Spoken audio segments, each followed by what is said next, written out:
Vous êtes sur Radio Camping, la chaîne faite par et pour les acteurs du camping. Radio Camping, c'est le plein d'apprentissage de la part de personnes qui font le camping.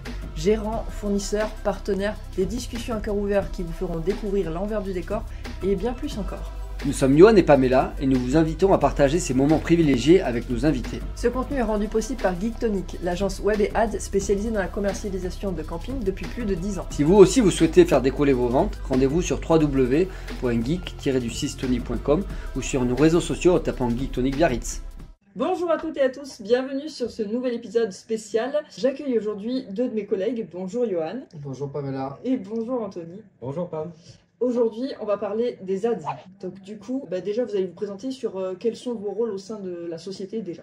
Parfait. Alors, moi c'est Johan. Aujourd'hui, c'est vrai que c'est un épisode un peu spécial, mais on s'est dit que c'était bien de faire un épisode sur notre savoir-faire, communiquer enfin sur les travailleurs de l'ombre comme Anthony, justement, qui est au quotidien en train d'œuvrer sur notre métier. On interviewe beaucoup les gens, mais autant s'interviewer nous-mêmes pour valoriser nos métiers, vous expliquer enfin qu'est-ce que l'on fait, comment on fait la stratégie de vente efficace, qui est axée sur l'acquisition via essentiellement les Google Ads et la conversion via les sites web. Donc moi, pour ma part, je représenterai aujourd'hui plutôt la partie conversion, donc la partie, une fois que l'internaute est sur le site internet, comment est-ce qu'on va convertir. Voilà. Et sinon, vous me connaissez, moi je suis gérant de la société Geektonic, j'essaie de coordonner un petit peu l'ensemble des équipes pour que du coup mes chers collègues qui sont vraiment très forts dans chaque domaine d'activité puissent s'exprimer sur leur domaine de compétences. Voilà pour ma part. Donc moi c'est Anthony, je m'occupe de la partie ads chez Geektonic. Donc avec moi j'ai 3 gestionnaires de compte qui s'occupent au quotidien de toutes vos campagnes, que ce soit sur Google, sur Facebook, sur Insta. Donc tous les canaux d'acquisition disponibles, on est capable de vous proposer une stratégie performante. Sur les gestions de comptes, donc je gère aussi quelques comptes. Je prends contact avec des clients régulièrement, on fait des points aussi bien en visio que par téléphone ou même en présentiel, sur les salons ou autres. Tout ce qui est partie également tracking, donc le tracking c'est ce qui va nous permettre d'avoir un retour sur les performances des campagnes, c'est-à-dire votre chiffre d'affaires qui est généré depuis un clic sur une annonce jusqu'à réservation, jusqu'à un remplissage de formulaire, jusqu'à l'achat d'un produit. Voilà, donc tout ce parcours-là, on va être capable d'extraire chaque donnée, chaque action d'un utilisateur. Et cette partie-là est très importante parce qu'elle vient en complément, fait partie de la stratégie d'acquisition et il faut qu'elle soit vraiment optimisée au maximum. Voilà. Super. N'en dis pas trop parce que justement, on va avoir plusieurs sujets à aborder. Là, tu as fait un bon gros résumé. Donc, on va commencer par présenter qu'est-ce que c'est exactement les ads. Oui, alors du coup, justement, moi je vais présenter un petit peu ce que c'est globalement les ads et après Anthony ira plus en profondeur sur chaque typologie. Mais pourquoi aujourd'hui on privilégie ces canaux? C'est qu'aujourd'hui, tout ce qui est advertising, donc c'est-à-dire publicité numérique, parce que nous on est avant tout une agence de web marketing, c'est-à-dire que ce qui nous intéresse c'est surtout de faire de l'acquisition et de l'augmentation de chiffre d'affaires pour nos clients via le numérique. Voilà, on ne fait pas des publicités 4x3 ou des publicités dans les magazines. En tout cas, ce n'est pas notre métier. Aujourd'hui, nous, on est des experts de publicité en ligne. En fait, on va actionner des régies publicitaires, des régies qui vont être différentes selon les besoins, qui vont pouvoir être Facebook, donc Facebook et Instagram, donc le groupe Meta, mais ça va être également Google. Donc Google, c'est tout ce qui est le réseau search, le réseau display, tout ce qui est aussi remarketing, voilà, et même YouTube.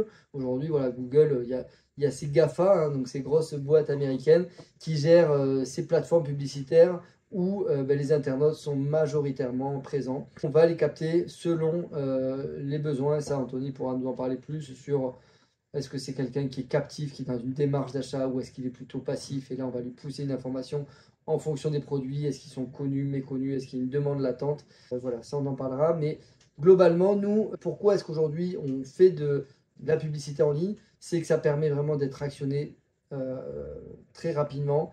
C'est ce qu'on dit le thermomètre numérique. Est-ce que si ça fonctionne sur un cas pratique, et comme Anthony le précisait, avec des bons retours sur investissement, c'est ce qu'on dit le ROI, avec un autre truc, c'est les KPI en français, mais c'est-à-dire les chiffres clés qui vont nous remonter si ça fonctionne. On va pouvoir mettre à l'échelle et augmenter de manière importante, en tout cas mettre à l'échelle la stratégie pour l'augmenter et avoir plus d'acquisition, de ventes, plus de leads ou de conversion en ligne, de réservation par exemple pour tout ce qui est tourisme, des ventes en ligne de séjour. Voilà, donc c'est vrai que Anthony, est-ce que tu peux nous parler un petit peu plus maintenant en détail des différentes régies que l'on maîtrise avec Geektonic? Oui. Alors je vais commencer par la plus importante, hein, entre guillemets, c'est Google. Donc Google va nous proposer, comme tu l'as dit, plusieurs canaux, plusieurs possibilités, plusieurs stratégies. Ça va être intéressant parce que chaque canal Google, on va utiliser chaque canal de chez Google de diffusion par rapport à des objectifs que vous avez déterminés, vous.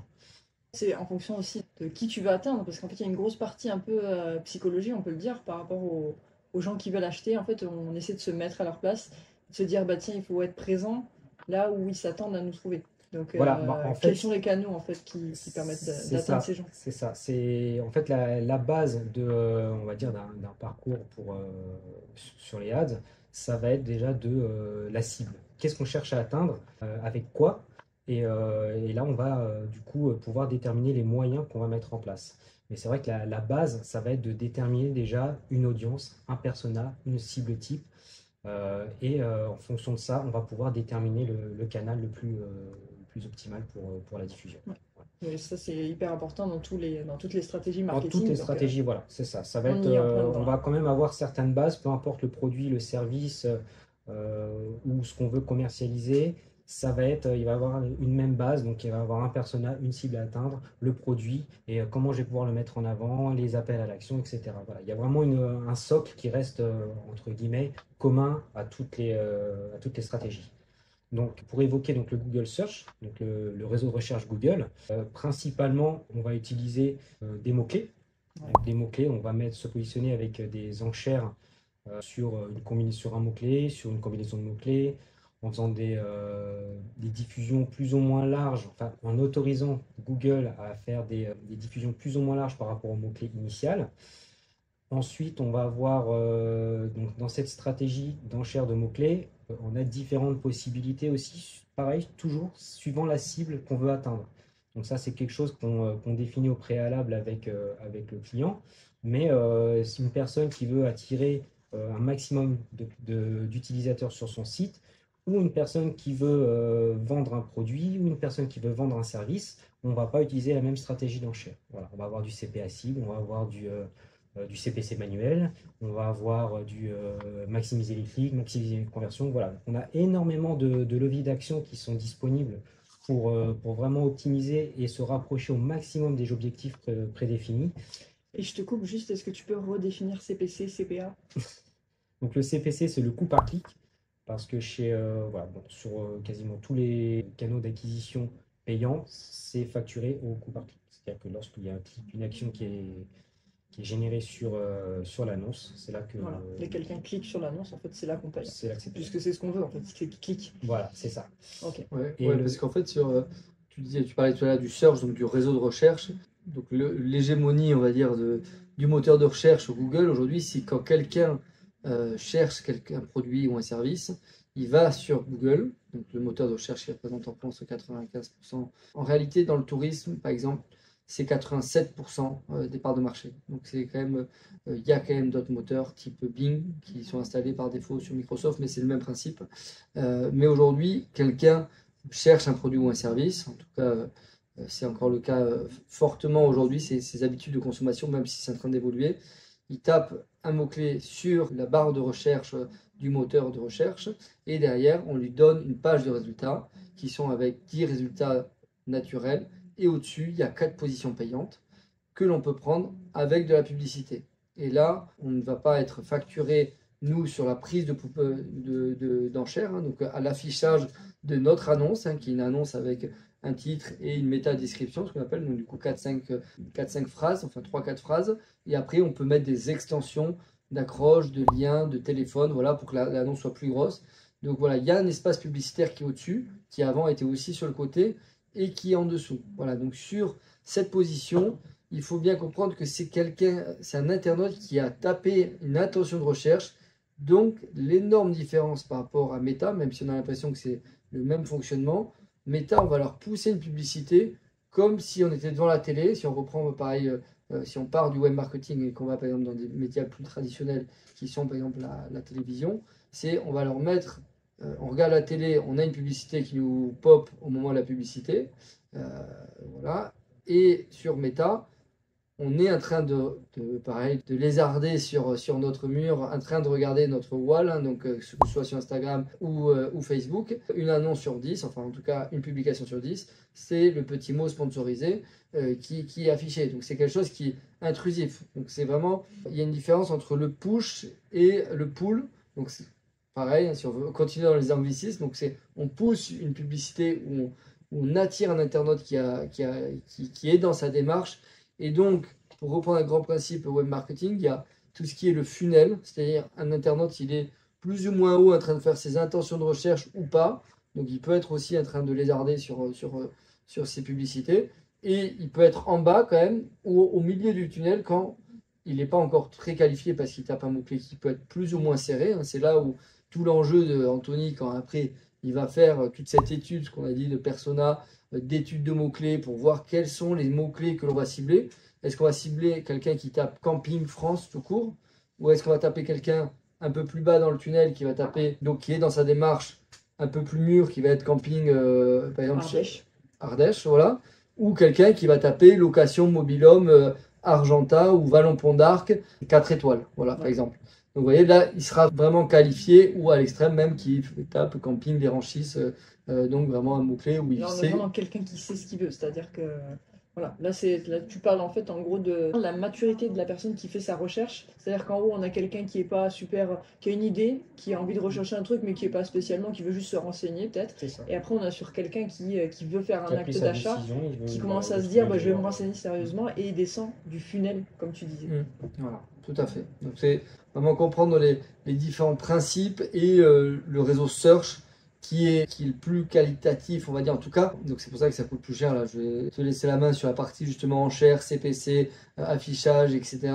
Mais voilà, c'est sûr qu'il est un peu plus bas dans le tunnel. Ouais. Donc revenons à ces canaux, Anthony, s'il te plaît. Très très bien expliqué du coup les différentes variations, on va dire, d'audience et de clientèle qu'on peut retrouver sur ce canal. Donc forcément, ça a un impact sur notre chute de mots-clés, sur le coût par clic, donc le CPC. Et voilà, donc ça va nous permettre aussi de faire un estimatif sur éventuellement sur les budgets engagés pour avoir un retour sur investissement qui va être quand même assez intéressant.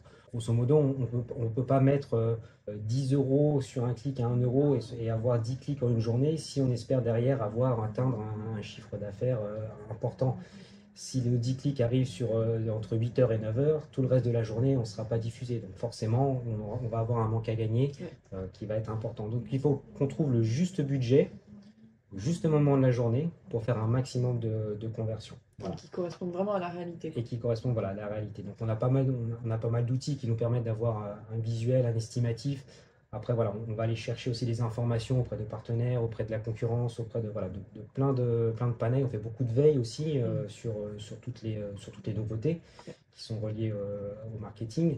Donc tout ça nous permet d'avoir un jugement assez précis et une idée assez précise du budget à engager. Voilà. Donc pour la partie search, je pense j'ai fait le tour. Tu voulais ajouter quelque chose? Oui, en termes de conversion, sur ce canal-là, quel est le retour sur investissement? Combien on a à peu près de taux de clic entre un affichage et le clic, et donc du coup c'est le moment où on clique, enfin au niveau du taux de clic, comment est-ce que c'est facturé? Donc si tu peux repréciser ça, je pense, et le taux de clic, le niveau d'affichage, et après peut-être les nouveautés aussi, parce que ça tu maîtrises bien mieux que moi encore là sur les dernières nouveautés, parce que c'est chaud là, ça a changé, les régies s'adaptent, évoluent selon justement les habitudes de consommation, notamment avec le search qui évolue aussi vers d'autres canaux pour la partie Google. Ouais, tout à fait. Juste pour revenir par rapport au taux d'impression, etc., c'est vrai qu'on a quand même des indicateurs aussi de taux de diffusion. Donc on a la possibilité de savoir notre positionnement par rapport à la concurrence, donc aux autres annonceurs qui utilisent les mêmes mots-clés. Le pourcentage de recherche utilisateur qu'on va pouvoir couvrir avec nos annonces. Donc ça, c'est pareil, ça nous donne un très bon indicateur, tu l'as précisé, pour le budget à investir. Et les choses bougent très vite chez Google, très très vite. Donc ça va faire 2 ans maintenant, et on a donc des nouvelles campagnes, ce qu'on appelle des campagnes intelligentes, donc des smart bidding, voilà, pour continuer sur les anglicismes. Et donc ces campagnes intelligentes vont diffuser sur beaucoup plus de canaux. Donc on va avoir du YouTube, du Gmail et le display. Donc ces campagnes vont fonctionner différemment que les campagnes search classiques. Donc c'est-à-dire qu'on ne va pas intégrer des mots-clés, mais elles vont venir se nourrir de l'historique du compte qui est déjà en place. Voilà. Donc c'est-à-dire qu'elle va reprendre tous les indicateurs de performance de chaque campagne, les mots-clés de chaque campagne, les données démographiques des utilisateurs, les conversions, donc tout ça va être pris en charge, enfin va être absorbé par cette campagne pour pouvoir aller chercher le plus de conversions possible en dépensant le moins possible et en diffusant sur tous les canaux. Ça, c'est pas une campagne qu'on peut... On peut pas faire une première campagne en smart. On pourrait, mais l'efficacité serait pas aussi bonne que si on avait déjà nourri notre compte d'un historique. Déjà un compte assez nourri. Ouais. Et... Okay. Idéalement, c'est vraiment d'avoir, parce qu'il faut qu'on lui dise, voilà, ça c'est une bonne conversion.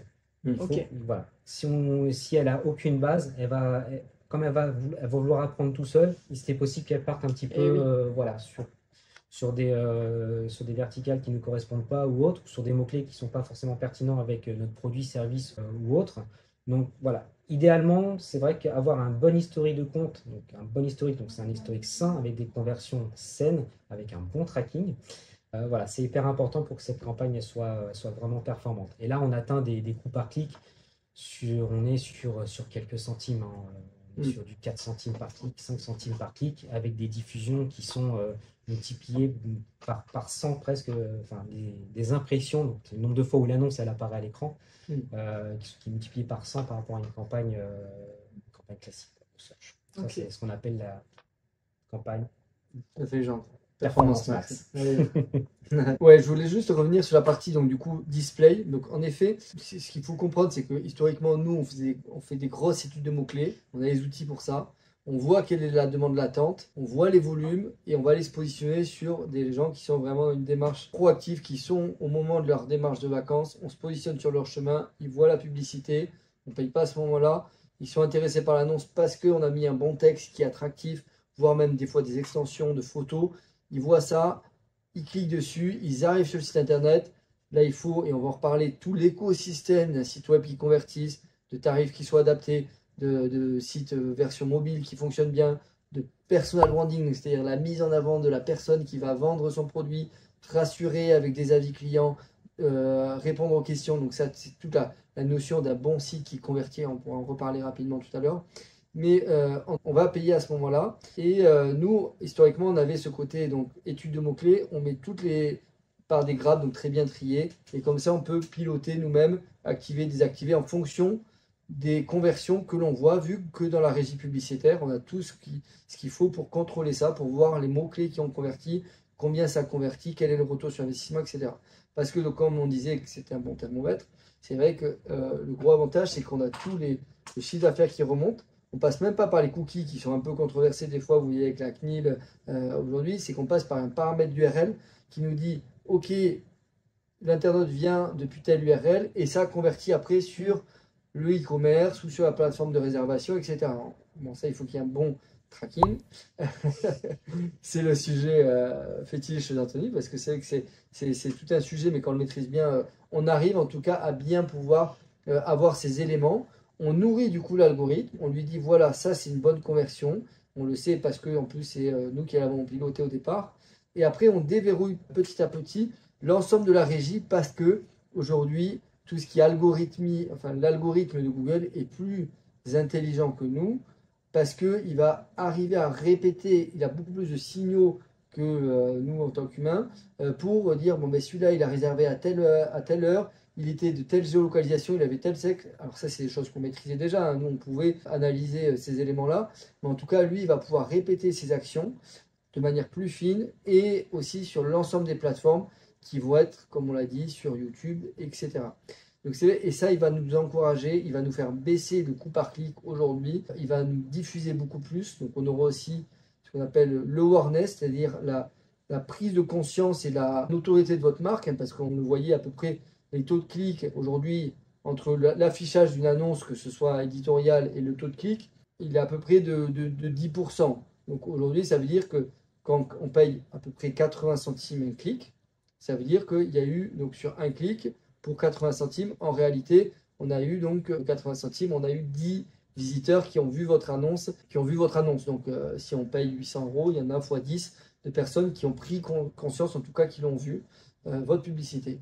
J'en reviens du coup à l'autre canal, donc YouTube, hein, vous le savez, c'est les bandeaux publicitaires. Pareil, on peut soit avec une petite vidéo, soit sous forme éditoriale, faire un affichage de votre publicité. Mais également, il y a tout ce qui est réseau display. Alors, réseau display, c'est tout ce qui est bandeau publicitaire sur les partenaires de Google. Les partenaires de Google, il faut savoir, aujourd'hui, c'est la plus grosse régie publicitaire, Google. Donc, ils ont tissé un énorme maillage avec la Fnac, Le Bon Coin, tous les plus gros sites, même Booking, tous les plus gros sites confient leur espace publicitaire. Vous savez, il y a des espaces en haut, sur le côté, etc. Il y a plein d'espaces publicitaires sur Le Bon Coin. Pareil, tous les 5 publicités, il y a une pub.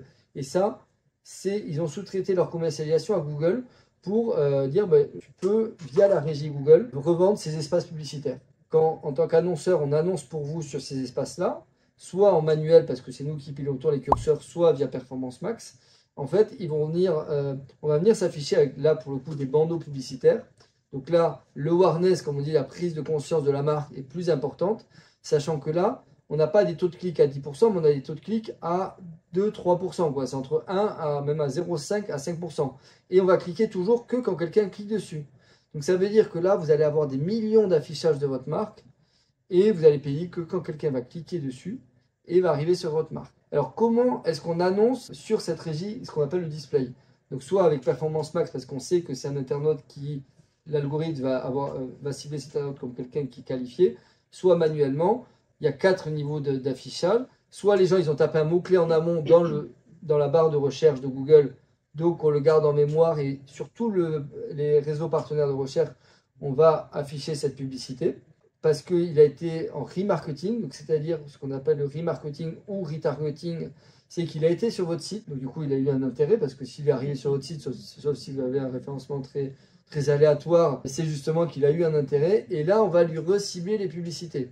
Donc ça c'est le deuxième, c'est celui qui fonctionne le mieux. Le troisième type de ciblage, c'est centre d'intérêt, c'est parce que il a été dans l'audience, donc là on va pas reparler de l'audience, tu vas nous en reparler via Meta, parce que Meta ne fonctionne pas avec des mots-clés, ça fonctionne essentiellement avec des audiences. Mais Meta, ça fonctionne bien parce qu'ils savent vachement de choses sur nous, beaucoup plus que Google. Google, les audiences, en tout cas quand c'est nous manuellement qui le faisons, c'est assez ciblé parce que par exemple dans l'hôtellerie de plein air, il n'y a que la notion de tourisme. Donc ce vague fait qu'il aime le tourisme. Voilà. Est-ce qu'il vraiment il va acheter une semaine de vacances en mobil-home ou en hôtel, en chambre d'hôtel? Ça c'est, voilà, en tout cas c'est beaucoup plus aléatoire. Et le ciblage concurrent aussi. S'il est allé sur un URL, donc ça c'est sorti il y a un an et demi, s'il est allé sur un URL d'un concurrent, on va pouvoir le cibler avec ses bandeaux publicitaires. Ça a tendance à se regrouper via, donc on en a parlé de Performance Max. Ce qui est hyper important, c'est que nous, on nourrisse bien la régie et l'algorithme avec des bons signaux de tracking. Et à ce moment-là, qu'on compare, parce qu'aujourd'hui, c'est quand même vachement en développement, et l'IA, on sait qu'il peut y avoir des hallucinations d'IA, mais il peut y avoir aussi des hallucinations de Performance Max. Oui, parce que Performance Max, c'est une forme d'intelligence artificielle aussi. Hein. C'est, comme tu dis, il faut lui apprendre les choses et il peut apprendre tout seul. Donc, il faut le cadrer. Hein, faut le cadrer. Il faut le surveiller quand même. Ouais, par rapport à, je pense, Google, on a fait un peu le tour. Oui, peut-être sur les retours sur investissement. Est-ce que tu peux nous donner quelques chiffres, peut-être, Anthony, et sur la partie aussi, comment est-ce que tu fais pour faire des plans de marquage ou comment ça fonctionne? Alors, pour les retours sur investissement, c'est chaque activité va avoir un retour d'investissement. Sur un retour sur investissement un peu différent, on peut pas parler, enfin, on va pas avoir le même retour d'investissement sur une personne qui veut faire de la génération de leads, par exemple. On va plus parler du coût par acquisition. Donc là, on est plus sur combien je suis prêt à investir pour avoir un lead. Donc un lead, c'est un client potentiel, entre guillemets, hein. C'est une personne qu'on va pouvoir appeler pour... Voilà, c'est ça, pour vendre un produit ou un service derrière. Donc là, voilà, ça c'est quelque chose qui va dépendre du client, des objectifs qu'il s'est fixés, du panier moyen qu'il estime pouvoir revendre à ce lead potentiel. Donc si par exemple on est sur du service de, je sais pas, d'une pompe à chaleur qui en moyenne c'est une installation de 30 000 euros, est-ce que je suis prêt à mettre 30 euros pour avoir un lead? Parce que le panier moyen sera assez rentable par rapport à l'investissement que je fais. Donc, voilà, tout ça c'est un calcul qui est fait par le client, qui nous donne des objectifs à atteindre. Et voilà, donc ça, pour tout ce qui est e-commerce, ça va fonctionner un peu sur le même schéma, hein. Combien on est prêt à investir dans la publicité, sachant que je vais vendre 10 produits et le panier moyen par client est de 1000 euros. Voilà, ça nous donne un retour sur investissement. Après, sur le tourisme, où là, bon, j'ai un petit peu plus de données, on va dire qu'en moyenne, on est sur 1 euro investi dans une publicité Google ou Facebook. Hein, bon, quoi que Facebook, on n'a pas encore les retours, mais ça, je vous l'expliquerai après. On est sur 1 euro investi, 10 euros générés en moyenne. On a des disparités, bien sûr, suivant beaucoup de facteurs, suivant les domaines, voilà, il y a énormément de facteurs qui rentrent en ligne de compte. Il y a l'investissement de départ, il y a le positionnement, voilà, il y a plein de choses. Le panier moyen aussi, hein, parce que même sur les réservations, sur les campings, le panier moyen par client est différent. Donc voilà, en moyenne, je dis bien c'est une moyenne, une grosse moyenne, on est sur du 1 euro généré, 1 euro investi, 10 euros générés. Donc, ok, très bien. Bon. Sachant que, comme on disait, c'est un thermomètre, ça veut dire qu'aujourd'hui, si on ne convertit pas, alors il y a toujours la remise en question de est-ce qu'on a bien fait une bonne stratégie d'enchère, mais aujourd'hui, pourquoi nous on accompagne à peu près 130, 140 annonceurs sur ces régies-là? Pourquoi ça ne convertit pas? C'est-à-dire qu'après, il faut se remettre en question sur toute la chaîne de conversion et sur tout le parcours client numérique pour voir à quel niveau il faut qu'on actionne. Donc ça, c'est ça coince. Voilà. Ça, c'est pour ça que nous, on compare. En plus, on a un tableau avec des API. Donc, c'est-à-dire qu'on a toutes les données de nos internautes, de nos clients qui remontent sur un tableau. Donc, on peut comparer d'une destination, en tout cas d'une annonce par rapport à un autre, d'un compte par rapport à un autre, pourquoi il convertit plus ou moins. Ce qui nous permet derrière de prendre des mesures, parce que s'il y a un grain de sable là-dedans, c'est qu'il y a sur tous les autres canaux d'acquisition, très probablement, ça pose problème à ce niveau-là. Donc c'est vrai que nous, on est dans cette réflexion-là quotidienne. Alors ça peut être la conjoncture aussi, hein, ça peut être un moment qu'il y a, on l'a vu pendant le Covid, hein, il y a un vrai attentisme sur les conversions. Donc à ce moment-là, nous, on peut carrément arrêter d'annoncer. C'est ce qu'on avait fait pendant le Covid. On disait, mais là, il y a du lèche-vitrine, mais il n'y a pas de conversion. Mais voilà. En tout cas, après, peut-être aussi, ça peut être que des fois, il y a des structures qui réservent. C'est pas la bonne période. Hein. Vous voyez, si vous voulez faire de la commercialisation de la fête des pères 6 mois avant, ça va pas être bon. Pareil pour les cadeaux de Noël, il faut être incisif au bon moment. Si vous commercialisez une structure des séjours sur le rétro-littoral, alors que les gens en avant-saison, ils veulent plutôt aller vraiment sur les bordures de mer, ou alors, en fait, tout ça, on va l'analyser. Et ça va nous permettre de s'améliorer, de se poser les bonnes questions et de s'améliorer sur l'ensemble du parcours client. Tu nous as bien parlé de cette stratégie Google. Maintenant, donc face à tous ces canaux et face à ces particularités, c'est quoi les retours sur investissement qu'on peut avoir en fait avec ce type de stratégie? Est-ce qu'il y a une tendance générale ou est-ce que ça peut dépendre de trucs? Oh, ça dépend, ouais. Ça dépend de plein de choses, hein. Ça va dépendre déjà des objectifs du client, ça va dépendre des canaux, ça va dépendre de la stratégie qui a été mise en place, le mode d'enchère, etc. On va dire, pour vous donner un exemple, on ne va pas proprement parler d'un retour sur investissement lorsqu'on fait de la génération de leads, on va plus parler d'un coût par acquisition donc, de ce lead, auquel on va ramener ce coût au panier moyen que le client est susceptible de générer derrière. Donc par exemple sur une pompe à chaleur, qui en moyenne on est sur 30 000 euros la pompe, l'installation, etc. Est-ce on va dire, bah voilà, moi je suis d'accord de mettre 100 euros pour le lead, 30 euros pour le lead. Donc le lead c'est un client potentiel qui a rempli un formulaire qu'on va pouvoir amener à acheter notre produit. Voilà. Ensuite, sur des choses un petit peu plus sur la partie tourisme par exemple, où, voilà, on a un petit peu plus de recul. Là, on va parler effectivement d'un retour sur investissement. Par exemple, je vais investir 1 euro. Combien je peux espérer que ça me génère derrière? Donc là, en moyenne, on va dire qu'on peut générer 1 euro. Pour 1 euro investi, on peut générer minimum c'est 2 euros. Donc on va déjà doubler notre mise. Donc ça, c'est vraiment le minimum, mais c'est extrêmement rare que ça se passe comme ça, quoi. Il y a vraiment énormément de facteurs qui vont rentrer en ligne de compte. Si on est à 1 euro investi, 2 euros générés, clairement, on lance l'enquête tonique, hein. C'est qu'il y a un souci quelque part, c'est qu'il y a un problème de tracking, il y a un problème peut-être de réservation, il y a peut-être un problème sur le site. Voilà, on lance une enquête qui fait que ça peut que générer du plus. Et après, le maximum, on va être sur du 1 euro investi, 30 euros générés. Il y a vraiment une marge de progression qui est assez phénoménale sur cette partie-là.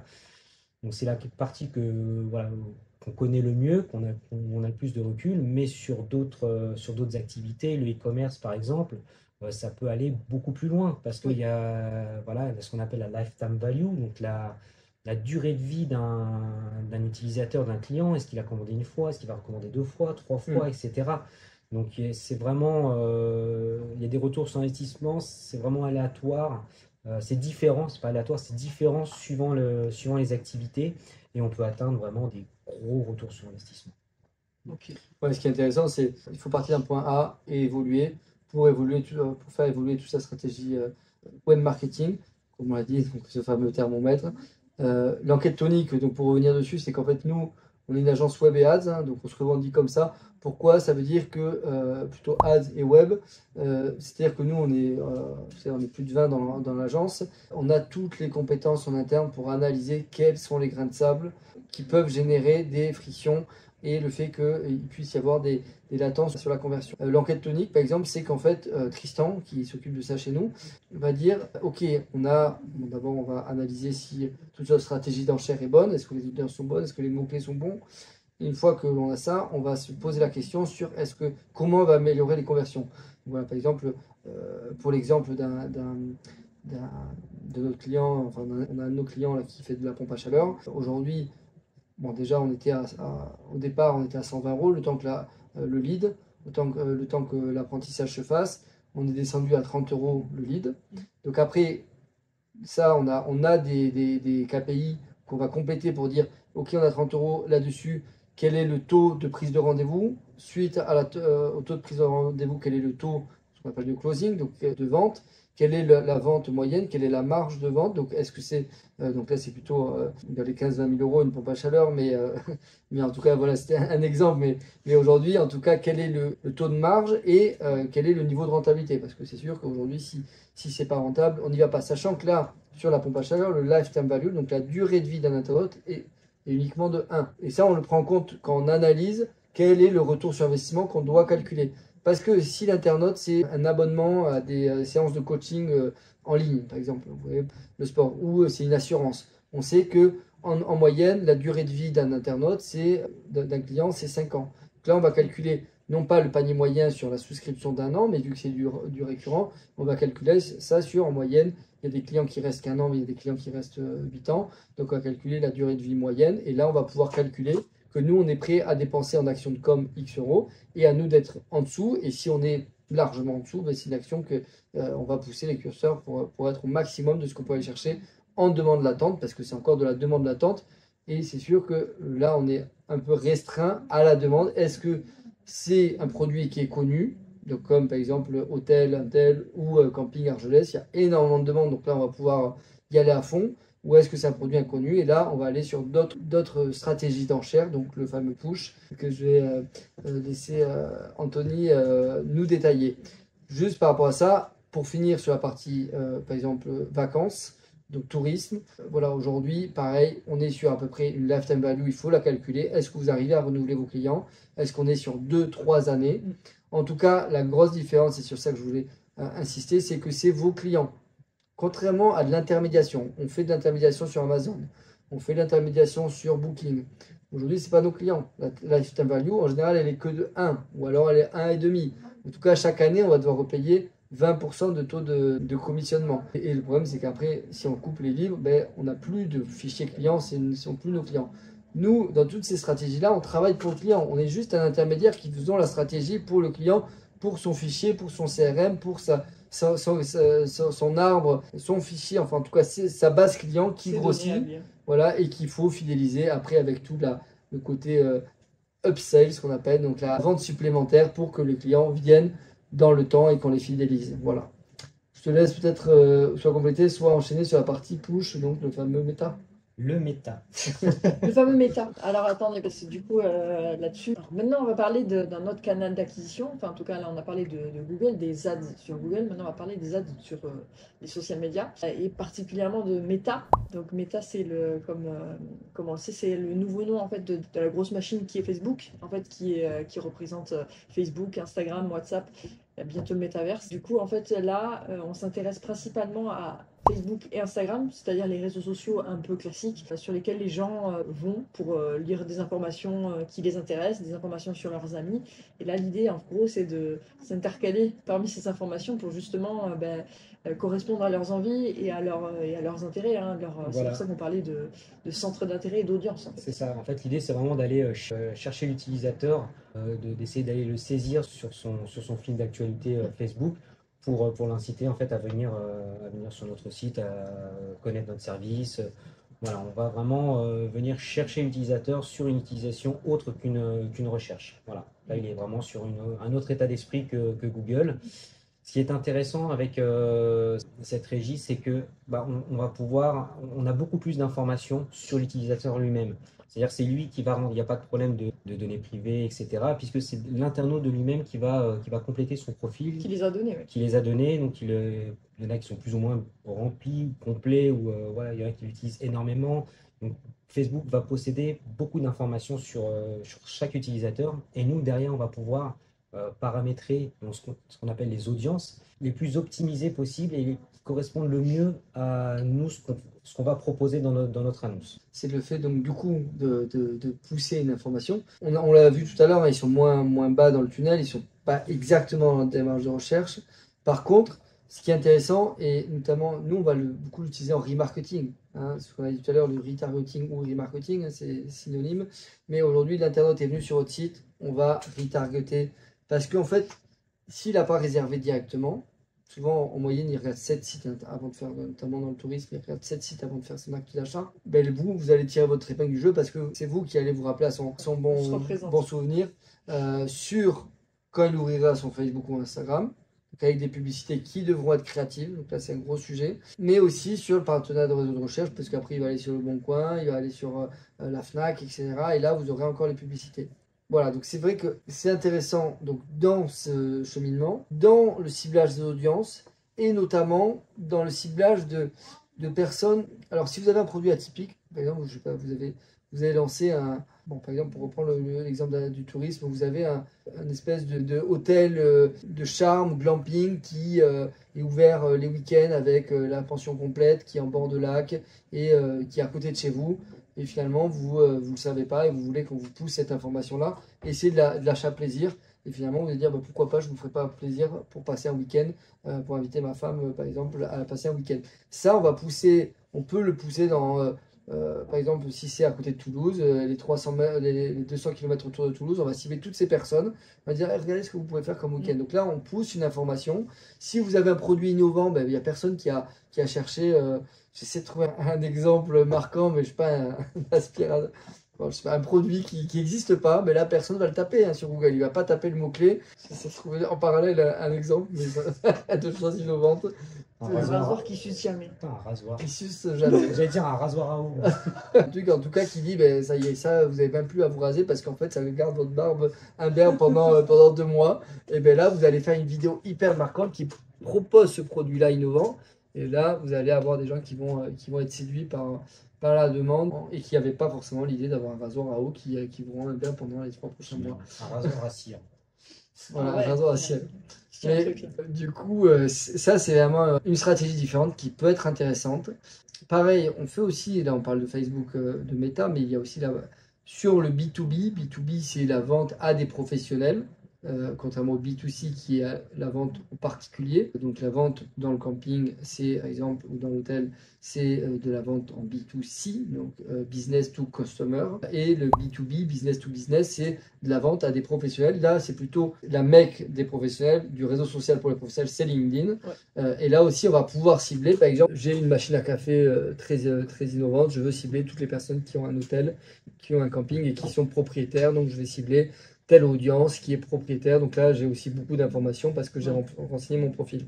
Pareil, je veux cibler les mères de famille qui ont eu un enfant il y a moins d'un an, par exemple, ou en tout cas qui ont l'âge d'avoir des enfants. Voilà. Ça, c'est des choses qui sont possibles via les publicités social media, donc essentiellement Meta, mais aussi Pinterest, tout ce qui est TikTok, mais également donc TikTok, selon les audiences, on va pouvoir aller sur ces régies publicitaires également que l'on maîtrise.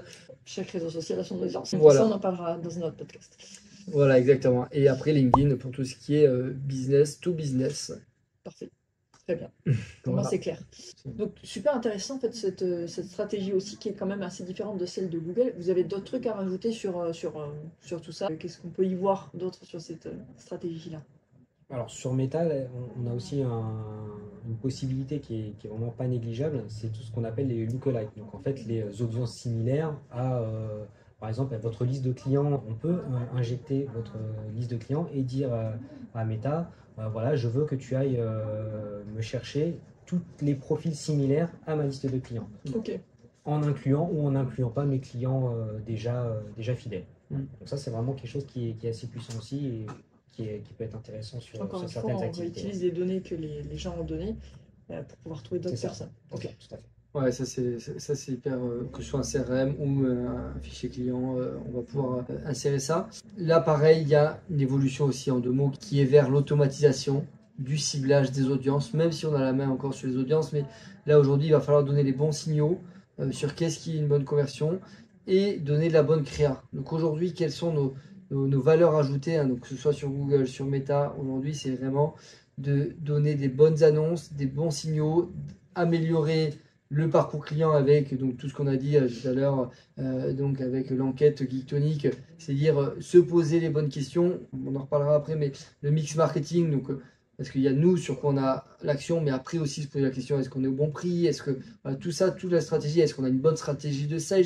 c'est-à-dire de vente, est-ce qu'on rappelle les clients au bon moment, est-ce qu'on répond au téléphone quand il y a un lead, est-ce qu'on voilà, tout ça en fait c'est une stratégie marketing qui doit être performante dans son ensemble pour que on l'a vu, hein, le coût par lead, mais derrière, si entre le lead, le taux de closing n'est pas bon, donc le taux de conversion au téléphone quand c'est des ventes au téléphone. Si on a un commercial qui sabote l'histoire, ben, en fait, là, le coût il explose, forcément. Donc tout ça, c'est nous, en tout cas, étant vraiment marketeux, web marketeux, on se pose toutes ces questions. Et voilà, là, il y a tout un sujet sur la tarification dynamique aussi dans tout ce qui est tourisme. Mais en tout cas, voilà. Et derrière, c'est aussi avoir des bonnes créas sur Meta parce que toute la différence est sur maintenant Performance Max parce que Performance Max c'est plus que des annonces éditoriales, c'est aussi des annonces avec du texte, de la vidéo. Et là nous voilà, on est toute la partie tonique de Geektonic, elle prend tout son sens parce que voilà, on a vraiment ce côté créatif et on va vous conseiller sur faire pareil. Vous voyez ici nous chez Geektonic quand on fait dès qu'on fait une réunion, dès qu'il y a un nouvel arrivant, on fait des photos, on fait des vidéos, on fait des choses pour qu'on ait de la bonne qualité de contenu à diffuser parce que la majorité d'une performance sur Meta, c'est la qualité de la création, au même titre que si vous faites une pub à la télé qui n'est pas incisive, la personne ne va pas accrocher, elle ne va pas être hameçonnée. Et donc là, vraiment, on va devoir être différenciant. Et donc là, toute la stratégie de différenciation sur les réseaux sociaux est hyper importante. Et là, bon, c'est sur ça qu'on vous conseille. On vous conseille aussi via des plans médias. Donc pour parler rapidement de ça, c'est que nous maintenant, toujours, on n'est pas fermé sur un canal d'acquisition. On n'est pas fermé sur une méthodologie. On a pour ça tout un plan média qu'on va analyser pour vous, qu'on va vous faire sur mesure. C'est un peu comme une carapace, une armure d'un chevalier. On va vraiment la faire sur mesure pour répondre à votre produit, à votre service, à votre positionnement. Voilà, si vous êtes un glamping proche de Toulouse, comme on le disait, ce sera peut-être du méta parce qu'on va vouloir dynamiser les ailes de saison. Donc c'est ça la meilleure des stratégies, ça va être de faire du push. Si c'est de faire de l'acquisition on va faire l'acquisition. Si c'est faire de l'étranger, parce que l'avantage c'est que c'est très facilement déployable, c'est scalable comme on dit, donc on peut mettre à l'échelle et augmenter l'intensité très facilement. Et en tout cas, ces plans médias, vous le verrez, on pourra vous montrer d'ailleurs quelques exemples et je pense dans les liens de la vidéo, on pourra vous mettre un exemple. C'est quelque chose qui vous montre les budgets, comment on va les dépenser, quel canal on va aller actionner, prérequis on va avoir besoin pour les créas, justement, ce dont on parlait. Voilà, et derrière aussi, quels prérequis vont être nécessaires avec l'agence web, si on n'est pas l'agence web, avec du coup les plans de marquage, donc les tracking pour avoir les bonnes données qui vont remonter. Donc tout ça, en tout cas, c'est ce côté 360 sur lequel, en tout cas, on intervient pour du conseil pour que ça fonctionne. Et c'est là où, en fait, une agence comme la nôtre, d'une certaine envergure et qui maîtrise la partie web marketing, permet d'être complètement dans les starting blocks par rapport à toutes ces évolutions algorithmiques des régies publicitaires et des stratégies de commercialisation numérique. Ok, ben merci beaucoup pour toutes ces infos. Donc là, je pense qu'en fait, on a tous compris qu'une bonne stratégie des ads, elle s'accompagne d'une bonne stratégie agence, c'est-à-dire qu'il faut être bien accompagné pour justement arriver à ses objectifs et gagner, avoir un investissement qui rapporte. Merci beaucoup à tous les deux. Ce sera notre premier épisode un petit peu spécifique. Là, on a fait un épisode qui explique un peu les ads, qui a fait le tour de tout ça. Et on va se pencher bientôt sur des choses un peu plus précises, mais toujours pour expliquer un peu qu'est-ce qu'on fait, pourquoi on le fait et pourquoi c'est efficace. Merci beaucoup à tous les deux et à bientôt. À bientôt. Merci. Si cet épisode vous a plu, vous pouvez le partager sur vos réseaux sociaux et vous abonner à la chaîne pour être notifié des prochaines vidéos. Un petit commentaire pour la force et rendez-vous autour de la piscine pour un Geek Tonic.